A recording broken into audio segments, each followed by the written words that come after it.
کوئی ایسی حاجت ہے، کوئی ایسی ضرورت ہے جس کی ہمیں نیڈ ہے، تو ہم سمپل کیا کریں کہ وہ اپنے دوستوں کے لیے، اپنے ساتھیوں کے لیے، اپنے اساتذہ کے لیے، اپنے عزیز و اقارب کے لیے اس کی دعا کریں، تو الٹیمیٹلی ان کو تو ملے گا ہی، اور اس کا ہمیں ثواب بھی ملے گا، اور اس کی وجہ سے وہ دعا جلدی بھی قبول ہوگی، اور وہ اس کا فائدہ ہمیں بھی حاصل ہو جائے گا۔ اور دعا مانگنے کے لیے ہمیں کسی چیز سے شرمانا نہیں چاہیے، چاہے ہماری حاجت چھوٹی سی چھوٹی ہو یا بڑی سی بڑی ہو۔ فَإِنَّ اللَّهَ لَا يَتَعَاظَمُهُ شَيْءٌ، اللہ کے لیے کوئی بھی چیز بڑی نہیں ہے، عظمت والی نہیں ہے۔ Today we see that no, these are very minor issues, these are very minor needs, and these are very minor affairs, and these are major issues, these are major affairs, these are major needs. We have differentiated between the major and minor in terms of needs, wishes, and everything. But in fact, Allah subhanahu wa ta'ala has said and has asked and has requested us to ask each and everything from Him. اللہ تعالیٰ ہمیں کیا کہہ رہا ہے کہ مجھ سے مانگو۔ وَقَالَ رَبُّكُمُ ادْعُونِي أَسْتَجِبُ لَكُمْ، اللہ فرما رہے ہیں اے میرے بندے مجھ سے مانگ، میں تجھے دوں گا، میں دینے کے لیے بیٹھا ہوں، اگر کوئی مانگنے والا ہے تو میں دینے کے لیے ہوں۔ اور کتنی خوبصورت آیت ارشاد فرمائی ہے، اللہ کے نبی نے ہمیں پڑھ کر سنایا اور سکھایا۔ کیا فرما رہے ہیں؟ اللہ تعالیٰ فرما رہا ہے کہ وَإِذَا سَأَلَكَ عِبَادِي عَنِّي فَإِنِّي قَرِيبٌ، اے میرے رسول، اے میرے حبیب صلی اللہ علیہ وسلم، اگر میرے بندے آپ سے میرے بارے میں پوچھے تو آپ ان سے کہہ دیجئے فَإِنِّي قَرِيب، میں تو بہت قریب ہوں، تحقیق میں بہت قریب ہوں، بالکل یقین کے ساتھ اللہ فرما رہا ہے۔ اجیب دعوت الداعی اذا دعان، اور قریب ہونے کے ساتھ ساتھ جب کوئی مانگنے والا، پکارنے والا، ضرورت مند مانگتا ہے تو اس کی بات کا میں جواب بھی دیتا ہوں، اس کو عنایت کرتا ہوں، اس کو عطا کرتا ہوں۔ تو اللہ تعالیٰ کے نبی علیہ السلام ہمیں قرآن کی آیات سے یہ بات بتلا رہے ہیں کہ اللہ کے نبی آپ بتا دیجئے امت کو کہ اگر کوئی بندہ اللہ سے کچھ مانگتا ہے تو اللہ قریب ہے اور اللہ دینے والا ہے۔ تو اس لیے ہمیں اپنی ضرورتوں کو اللہ سے مانگنا چاہیے۔ اور اسی طریقے سے فَإِنَّ اللَّهَ لَا يَتَعَاظَمُهُ شَيْءٌ، جن چیزوں کو ہم بہت بڑی چیز سمجھتے ہیں، بہت بڑی ضرورت سمجھتے ہیں،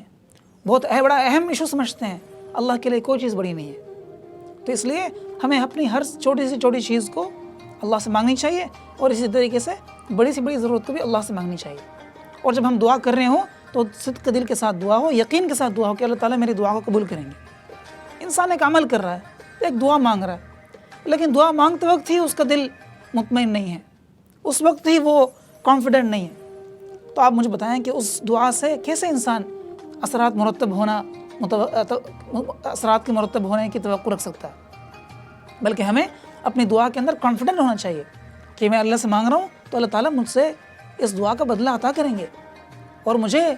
جو ضرورت میں نے اللہ سے مانگی اس کو پورا کریں گے۔ حدیث قدسی ہے، مشہور حدیث قدسی ہے، انا عند ظن عبدی بی، میں انسان کے ساتھ اور بندے کے ساتھ وہی برتاؤ کرتا ہوں جیسا کہ وہ مجھ سے گمان کرتا ہے۔ اگر کسی کا گمان اللہ تعالیٰ کے متعلق بہت اچھا ہے، اس کا کانفیڈنس 100% ہے، تو اللہ تعالیٰ بھی اس کے ساتھ ایسا ہی معاملہ کرتے ہیں۔ ہم دیکھتے ہیں کتنے لوگ ایسے ہیں کہ دعا کرتے ہیں اور وہ ان کی دعا پوری ہو جاتی ہے، وہ کچھ سوچتے ہیں، وہ اللہ سے کچھ مانگتے ہیں، اللہ ان کو پورا فوراً عطا کر دیتے ہیں۔ تو یہ چیز میں اور آپ بھی کر سکتے ہیں، ہمارے اندر بھی ممکن ہے۔ اور ساتھ ساتھ اس بات کو بھی یاد رکھنے کی ضرورت ہے کہ دعا کی قبولیت کے لیے رزق کا حلال ہونا بہت اہم شرط ہے۔ ہم لوگ دن رات دعائیں کر رہے ہیں، اللہ سے خوب مانگ رہے ہیں، لیکن ہم نے اپنے کھانے پینے کے اندر خیال نہیں رکھا، احتیاط نہیں کی، تو ہماری دعا قبول نہیں ہوگی۔ حدیث شریف میں کیا آ رہا ہے؟ طعامہ حرام شرابہ حرام فأنی یستجاب۔ ایک آدمی دن بھر رات بھر اللہ سے یا اللہ یا اللہ یا اللہ کر رہا ہے، لیکن اس کا سارا کھانا حرام ہے، اس کا سارا پینا حرام ہے، تو اس کی دعا کیسے قبول کی جا سکتی ہے؟ تو اگر ہمارے پاس ہمارے جسموں کے اندر حرام کا نوالا، حرام کا خون شامل ہے، حرام کا لقمہ داخل ہو گیا، تو پھر ہمارے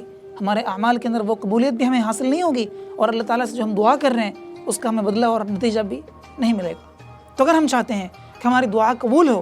تو اس کے لیے ہمیں اس بات کو میک شور اور انشور کرنا ہوگا کہ ہماری جو رزق ہے، ہم جو کھا رہے ہیں وہ حلال ہو۔ اور اسی طریقے سے ایک بات یہ بھی ضروری ہے کہ ہمیں معلوم ہونی چاہیے کہ دعا کو اللہ تعالیٰ جب قبول کرتے ہیں تو اس کے بہت سارے فیزز ہیں، اس کے بہت سارے سٹیجز ہیں، اس کے اندر بھی بہت سارے آپشنز ہیں۔ اللہ تعالیٰ کبھی تو انسان کے کسی دعا کو فوراً قبول کر دیتا ہے۔ میں نے اللہ سے ایک دعا مانگی، اللہ نے فوراً قبول کر دی، اور مجھے جو میں نے اللہ سے مانگی وہ عطا کر دیتے ہیں۔ تو میں خوش ہوتا ہوں کہ اللہ میں نے آپ سے دعا مانگی تھی، آپ نے دعا کر دی، دعا قبول کر لی، پھر میں اللہ کا شکر ادا کرتا ہوں۔ لیکن کبھی اس طرح بھی ہوتا ہے کہ انسان اللہ سے دعا کرتا ہے، کسی ضرورت کے متعلق مانگتا ہے، کسی حاجت کو مانگتا ہے، لیکن اللہ تعالیٰ اس کو وہ عطا نہیں کرتے، لیکن اس کے متبادل یا اس کے بدلے میں کوئی اور چیز جو اس کے لیے خیر والی ہو وہ عطا کر دیتے ہیں، کیونکہ اللہ تعالیٰ کو معلوم ہے انسان کے لیے کیا چیز خیر کا باعث ہے اور کیا چیز شر کا باعث ہے۔ تو انسان کچھ مانگ رہا ہوتا ہے، اہتمام سے مانگ رہا ہوتا ہے، لیکن اس کی دعا پوری نہیں ہو رہی ہوتی۔ وجہ اس کی یہ ہوتی ہے کہ اللہ تعالیٰ اس دعا کی وجہ سے اس سے بہتر یا اس سے افضل چیز کوئی اس کے لیے عطا کرتے ہیں، جس کی وجہ سے اسے وہ چیز حاصل نہیں ہو رہی ہوتی۔ اور اسی طریقے سے اس کی ایک اور صورت یہ بھی ہے کہ اللہ تعالیٰ انسان کو وہ چیز تو عطا نہیں کرتے فوراً، لیکن اس دعا کی وجہ سے جو مصیبت یا جو آزمائش اس کی طرف متوجہ ہونے والی ہوتی ہے، اللہ اس کو اس سے ٹال دیتے ہیں۔ جیسا کہ الصدقۃ ترد البلاء ہے کہ انسان جب صدقہ دیتا ہے تو اس صدقے کی وجہ سے جو مصیبت اس کی طرف آنی ہوتی ہے، اللہ اس کو اس سے دور کر دیتے ہیں۔ مجھے آج کسی اہم حادثے میں، کسی بڑے حادثے میں، کسی بڑی مصیبت میں اس کا شکار ہونا تھا، لیکن میں نے چونکہ صدقہ دے دیا تو اللہ تعالیٰ نے مجھے اس سے بچا لیا۔ تو دعا بھی اسی طریقے سے، میں دعا مانگ رہا ہوں، اللہ نے میری دعا فوراً قبول نہیں کی، تو مجھے پھر نا امید نہیں ہونا چاہیے، بلکہ مجھے اس بات کو سمجھنا چاہیے کہ اللہ تعالیٰ اگر مجھے یہ والی میری ضرورت کو اس وقت پورا نہیں کر رہے تو یقیناً اللہ تعالیٰ نے اس سے بہتر کچھ میرے لیے رکھا ہوگا، یا پھر ممکن ہے میری اس دعا کی بدولت اللہ تعالیٰ نے میرے اوپر سے ایک اہم مصیبت، ایک بڑی مصیبت کو ٹال دی ہو۔ اور بالکل اسی طریقے سے کبھی انسان کی دعا ہوتی ہے، انسان دعا مانگتا رہتا ہے، لیکن اللہ تعالیٰ اس دعا کو قبول نہیں کرتا، لیکن جب وہ قیامت کے دن جاتا ہے اللہ کے پاس تو اس دعا کا بدلہ اللہ اس کو قیامت میں عطا کرتے ہیں۔ اور کیا خوبصورت بات ارشاد فرمائی اللہ کے نبی نے، انسان جب دیکھتا ہے قیامت کے دن کہ اللہ تعالیٰ نے اس کے لیے اس دعا کے بدلے میں وہاں کیا دیا ہے، تو اس کی خواہش یہ ہوتی ہے کاش میری دنیا میں کوئی دعا قبول ہی نہ ہوتی، میری جتنی بھی دعائیں ہیں ان تمام دعا کا بدلہ کاش مجھے آخرت میں مل جاتا۔ تو اس لیے ہمیں جب دعا کا ہم اہتمام کریں تو اس بات کو بھی یقین ذہن میں رکھنے کی ضرورت ہے کہ ہم دعا کے اندر اللہ تعالیٰ سے ہر چیز مانگیں، اپنی دنیاوی ضرورت کو بھی مانگے، اپنے اخروی ضرورت کو بھی مانگے، اپنے متعلقین، رشتہ دار، عزیز و اقارب سب کے لیے مانگے، اور دعا مانگنے کے ساتھ ساتھ ایسے اقدام کرے، ایسے اعمال کرے جو دعا کے قبول ہونے کے باعث بھی ہو۔ جیسے میں نے عرض کیا تو اس میں ہم اس بات کا خیال رکھیں کہ ہمارا کھانا پینا حرام کا نہ ہو، ہم حرام سے اپنے آپ کو بھی بچائیں اور اپنے ماتحتوں کو بھی بچائیں، کیونکہ مجھ سے اور آپ سے جو ہمارے ماتحت لوگ ہیں ان کے متعلق پوچھا جائے گا۔ میرے اور آپ کے جو ماتحت لوگ ہیں وہ میرے اور آپ کے ذمے ہیں، تو اس لیے ہم اپنے ماتحتوں کو بھی حرام کھانے سے، حرام کے لقمے کے داخل ہونے سے بچائیں، تب ہماری دعا قبول ہوگی۔ اور پھر اللہ تعالیٰ سے دعا جب کر رہے ہوں تو دعا اس طرح سے کریں کہ یقین ہو، صدق دل کے ساتھ، پکی نیت کے ساتھ، پکے عزم کے ساتھ، اور اللہ کے ساتھ یقین اور گمان غالب ہو، قوی ہو۔ اور دعا مانگنے کے لیے جو بہترین اوقات ہے ان میں سے ایک وقت رمضان مبارک بھی ہے۔ رمضان کی ساعتیں گزر رہی ہیں، اتنی خوبصورت دن ہیں، اتنے خوبصورت دن ہیں، اتنی خوبصورت راتیں ہیں، اتنے اہم موقع ہیں۔ حدیث شریف کا مفہوم ہے اللہ تعالیٰ روزہ دار کی ایک دعا افطار کے وقت ضرور قبول کرتا ہے۔ وجہ اس کی کیا ہے کہ افطار کے وقت وہ دعا صرف اللہ تعالیٰ کے لیے مانگتا ہے، اس کے سامنے کھانا بھی ہے، اس کے سامنے پینا بھی ہے، اس کے سامنے ہر قسم کے رزق دسترخوان میں سجا کر رکھا ہے، لیکن وہ صرف اور صرف اللہ تعالیٰ کی خاطر اپنے آپ کو ان تمام چیزوں سے روک کے رکھتا ہے کہ جب تک اذان کی آواز نہیں آئے گی، جب تک اذان کا وقت داخل نہیں ہوگا، اس وقت تک میں ان کھانوں سے لطف اندوز نہیں ہوں گا، ان رزقوں، ان کھانے کی چیزوں سے ان کھانے کی چیزوں کو استعمال نہیں کروں گا، کیونکہ وہ اللہ تعالیٰ کے لیے اپنے آپ کو روکتا ہے۔ تو اللہ فرماتے ہیں کہ اس وقت جب وہ دعا مانگتا ہے تو اس میں سے ایک دعا میں ضرور قبول کرتا ہوں، کیونکہ وہ دعا مجھ سے مانگ رہا ہے اور صرف اپنے لیے مانگ رہا ہے رزق اخلاص کے ساتھ۔ تو میں اور آپ اس بات کا بھی اہتمام کریں کہ ہم رمضان کے اندر افطار کے وقت کے اندر خوب دعائیں مانگیں۔ اور دوسری حدیث کے مطابق اللہ تعالیٰ روزہ دار کا دن میں 2 دعائیں قبول کرتا ہے، مطلب 24 گھنٹے کے اندر ایک دعا دن میں اور ایک دعا رات کے اندر اس کی قبول ہوتی ہے۔ تو اس لیے ہم رمضان کی چاہے راتیں ہوں، چاہے دن ہو، چاہے سحری کا وقت ہو، چاہے افطاری کا وقت ہو، چاہے ہر نماز کے بعد ہو یا اذکار کے اوقات ہو، ہم اللہ سے خوب دعائیں مانگیں۔ نہ جانے کون سی دعا اللہ تعالیٰ قبول کر لے اور میرے اور آپ کے کامیابی کا باعث بن جائے۔ اور آخری چیز یہ ہے کہ جب ہم دعا مانگ رہے ہوں تو ہمارے ذہن میں یہ بھی ہو کہ اللہ تعالیٰ دعا کو جب قبول کریں گے اس کا بدلہ مجھے دنیا میں عطا کریں گے، اور اگر میرے لیے اس میں فائدہ نہ ہو تو ممکن ہے اللہ تعالیٰ نے اس کے بدلے مجھے کوئی اور اچھی چیز یا بہتر نعمت عطا کرنی ہو جس کی وجہ سے میری دعا قبول نہیں ہو رہی۔ تو اس لیے نا امید نہ ہو کہ یار میں نے اتنی دعائیں مانگی یا اللہ تو نے دعا قبول ہی نہیں کی، میں اتنی دعا کر رہا ہوں یا اللہ تو میرا یہ کام کرا دے، اور یہ میرا یہ کام ہو ہی نہیں، میں نے تہجد میں اللہ سے مانگی یا اللہ مجھے اس کی ضرورت ہے تو مجھے دے دے، پھر بھی میرا وہ کام نہیں ہوا، اب میں نہیں مانگتا۔ ایسا نہ ہو، بلکہ مجھے معلوم ہونا چاہیے کہ جب میں اتنی نیت کے ساتھ، اتنے اہتمام کے ساتھ ایک دعا مانگ رہا ہوں اللہ اس کو ضرور قبول کریں گے، لیکن ممکن ہے فوراً قبول نہ ہو بلکہ اس سے بہتر کوئی بدلہ بعد میں عطا کرنی ہو، یا ممکن ہے قبول ہو گئی ہو دعا لیکن اس کے بدلے میں کوئی بڑی مصیبت سے میں بچ گیا ہوں، میرا آج ایکسیڈنٹ ہونا تھا اللہ تعالیٰ نے مجھے بچا لیا، یا ایکسیڈنٹ ہوا گاڑی ٹوٹل لاس پہ چلی گئی لیکن اللہ نے میری جان بچا لی، تو اس کو بھی سمجھنے کی ضرورت ہے۔ یا پھر ممکن ہے کہ اللہ تعالیٰ میری بہتری کی خواہش، میری بہتری کی خاطر، میرے اعمال نامے کے اندر اضافے کی خاطر اللہ تعالیٰ نے کوئی بات اس طرح کی رکھی ہو، کوئی اس طرح کا بدلہ رکھا ہو کہ اس لیے مجھے دنیا کے اندر یہ چیز عطا نہیں کی لیکن آخرت میں اللہ تعالیٰ اس کا بدلہ مجھے دے رہے ہیں۔ تو اس بات کو ذہن میں رکھنے کی انتہائی ضرورت ہے، اور جب ہم اللہ سے ان چیزوں کو مستحضر کر کے مانگیں گے تو اللہ تعالیٰ ضرور ہمیں اس کا بدلہ عطا فرمائیں گے۔ تو اس لیے میرے عزیزو، میں اور آپ ہم سب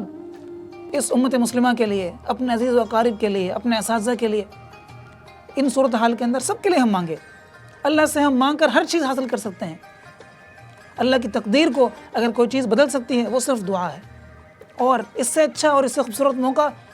کب میسر آئے گا؟ نہ جانے ہم میں سے کتنے لوگ اگلے سال رمضان میں ہیں یا نہیں ہیں، لیکن یہ ہمارے پاس ایک موقع ہے، تو اس موقع کو ہم اس موقع سے فائدہ اٹھائیں اور خود اپنے لیے بھی دعا کریں اور اوروں کے لیے بھی دعا کریں، کیونکہ اوروں کے لیے جب دعا کر رہے ہیں جس طرح میں نے عرض کیا وہ کمپلیمنٹری ہمارے لیے خود بھی شامل ہو گئی۔ تو دعا ہے کہ اللہ تعالیٰ مجھے اور آپ کو اس دعا کے معنی کو سمجھنے کی توفیق عطا فرمائے، اور اللہ تعالیٰ سے بہترین دعا کے ذریعے اپنے لیے چیزوں کو مانگنے کی بھی توفیق عطا فرمائے۔ اللہ کے نبی علیہ السلام نے ہمیں جن دعاؤں کا اہتمام کرنے کے متعلق بتایا ہے ان دعاؤں کو ہم یاد کریں اور یاد کر کے اسے پڑھنے کی کوشش کریں۔ معروف اوراد ہیں، اذکار ہیں دن اور رات کے، اور اللہ کے نبی علیہ السلام نے اپنی پوری زندگی کے اندر جتنی دعائیں مانگی ہے، جتنی دعائیں سکھائی ہے، آج کل بڑی آسان سے وہ کتاب ہمارے سامنے مل جاتی ہیں، ہم ان کو لیں۔ اس کی منزل علماء نے ترتیب بنائی ہے کہ ہر 7 دن کے حساب سے اس کو تقسیم کیا کہ اگر آپ یہ دعائیں مانگیں گے تو مأثور دعائیں ساری پوری ہو جائیں گی۔ تو ہم مأثور دعاؤں کی جو حضرت عامر رحمۃ اللہ علیہ اور ہمارے بہت سارے اکابرین اور علماء کرام نے اس کو بہترین انداز سے مرتب فرمایا ہے، ہم ان کو لیں اور ان کو لے کر ان کو یاد کریں اور ان سے اپنی حاجت کو مانگیں۔ تو اللہ کے نبی علیہ السلام کے بتلائے ہوئے طریقے اور سکھلائی گئی دعاؤں کے مطابق جب ہم دعا کریں گے تو اس دعا کے قبول ہونے کے جو لیولز ہیں اور جو سٹیجز ہیں وہ مزید بڑھ جاتا ہے۔ اللہ تعالیٰ مجھے اور آپ کو عمل کرنے کی توفیق عطا فرمائے۔ وآخر دعوانا ان الحمد للہ رب العالمین۔